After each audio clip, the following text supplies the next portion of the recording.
Ibrahim alaihi salam adalah nabi yang sangat mulia.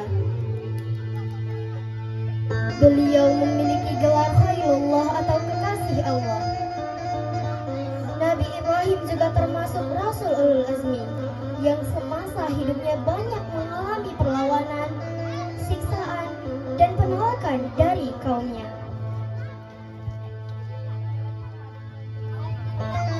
Nabi Ibrahim adalah leluhur dan disebut juga sebagai bapak dari para nabi karena beliau merupakan seorang pemimpin dakwah kenabian dalam dunia dan seluruhnya. Dari Nabi Ibrahim lahir, kemudian lahir para nabi secara berturut-turut. Di antaranya adalah Nabi Ismail alaihissalam. Nabi Ismail lahir dari istri Nabi Ibrahim yang kedua, bernama Siti Hajar. Siti Sarah adalah istri pertamanya. Meskipun Siti Sarah adalah istri pertama, namun Allah belum mengaruniai keluarga Nabi Ibrahim seorang anak. Waktu terus berlalu, Nabi Ibrahim belum juga memiliki keturunan. Di usianya yang sudah menginjak lebih dari 80 tahun, Nabi Ibrahim memohon kepada Allah. Dia berharap Allah mengabulkan doanya. Ya Allah, berilah aku keturunan yang akan menyambung risalahmu. Jika engkau memberiku keturunan, aku akan bernazar, yaitu mengorbankan milikku yang paling kucintai. Ya Allah, aku tahu engkau belum memberiku seorang anak, tapi suamiku sangat menginginkannya. Hanya mukjizat yang dapat membuatku mengandung. Kami sangat merindukan kehadirannya seorang buah hati. Suamiku, menikahlah dengan pembantuku Siti Hajar agar kita bisa dikarunia Allah seorang anak. Aku begitu ragu, tapi karena itu adalah usulmu, maka aku akan menikah dengan Siti Hajar. Semoga Allah memberi buah hati kepada keluarga kita. Tidak menunggu waktu lama, akhirnya Nabi Ibrahim pun menikah dengan Siti Hajar. Setelah pernikahan itu, Allah akhirnya mengkaruniai mereka seorang anak bernama Ismail. Demi menjaga perasaan Sarah yang terlihat cemburu dengan keberadaan Ismail, Nabi Ibrahim pun mengajak pindah Siti Hajar ke tempat lain. Waktu itu, ada malaikat Jibril yang menyampaikan pesan.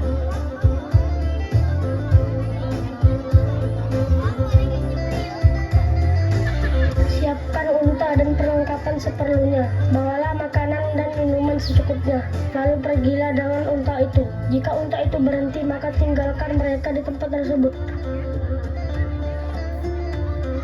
Nabi Ibrahim menurut saja. Dia tahu bahwa itu perintah Allah. Pada saat itu, Ismail masih berumur beberapa minggu. Bersiaplah, kita akan pergi. Kita akan berjalan jauh. Kemana kita akan pergi? Bersiap sajalah dahulu. Bawalah beberapa perlengkapan dan makanan secukupnya.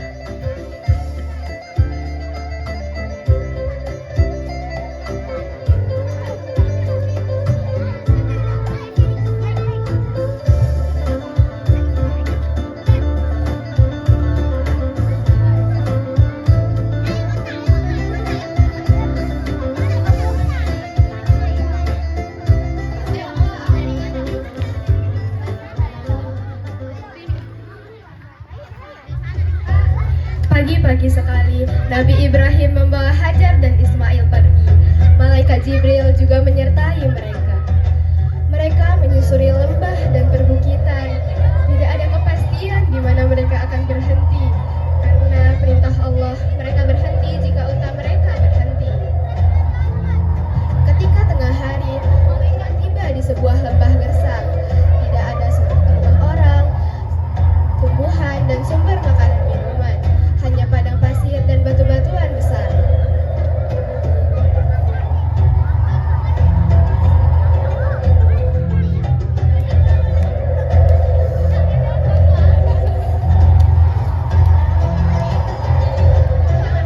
Wahai suamiku, apakah engkau akan meninggalkan kami di sini? Wahai suamiku, Jawablah pertanyaanku. Wahai suamiku, apakah ini perintah Allah? Iya, ini adalah perintah Allah.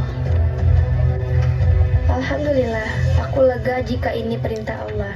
Aku ridha dan yakin atas perintah Allah. Allah tidak akan menelantarkan aku dan Ismail. Allah Maha Pengasih dan Maha Penyayang. Aku rela ada di tempat ini. Dengan berat hati, Nabi Ibrahim pun pulang dengan mengendarai unta. Hatinya sedih sekali harus meninggalkan dua orang yang dia sayangi.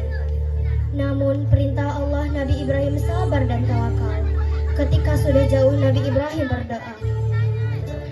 Ya Tuhan kami, sesungguhnya aku telah menempatkan sebagian keturunanku di lembah yang tidak mempunyai tanam-tanaman. Dekat rumah Engkau dihormati agar mereka mendirikan salat. Maka jadikanlah hati sebagian manusia cenderung kepada mereka. Dan berilah mereka rezeki buah-buahan, mudah-mudahan mereka bersyukur. Setelah Nabi Ibrahim melanjutkan pulang ke rumahnya, bagaimana nasib Ismail dan ibunya? Apakah mereka bisa bertahan hidup di gurun pasir yang tandus?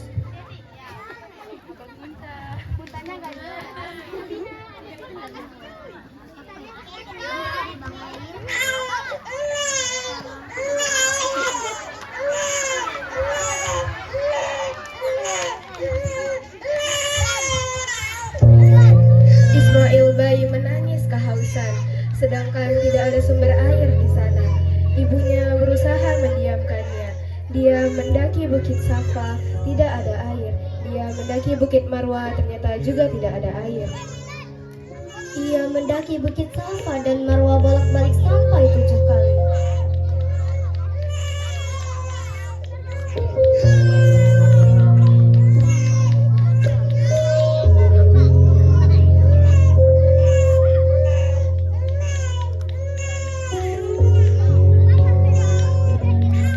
Ketika ia kembali, ia melihat Ismail sudah tidak menangis lagi.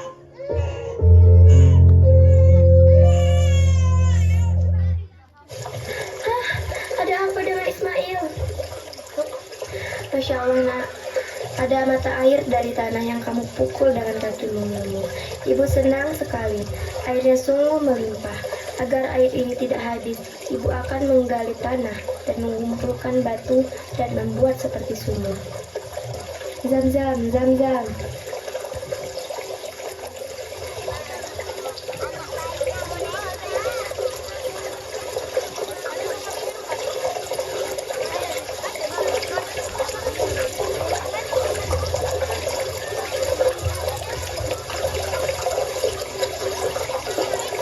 Ya Allah, Alhamdulillah, kini aku tenang dan aku sangat optimis bertahan hidup bersama Ismail di tengah gurun pasir ini.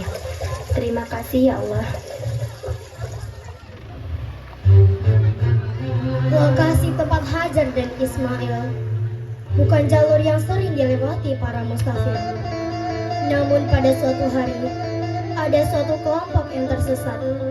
Mereka kehabisan bekal. Mereka dari kejauhan melihat sumur kecil dan mencoba mendekati sumur itu.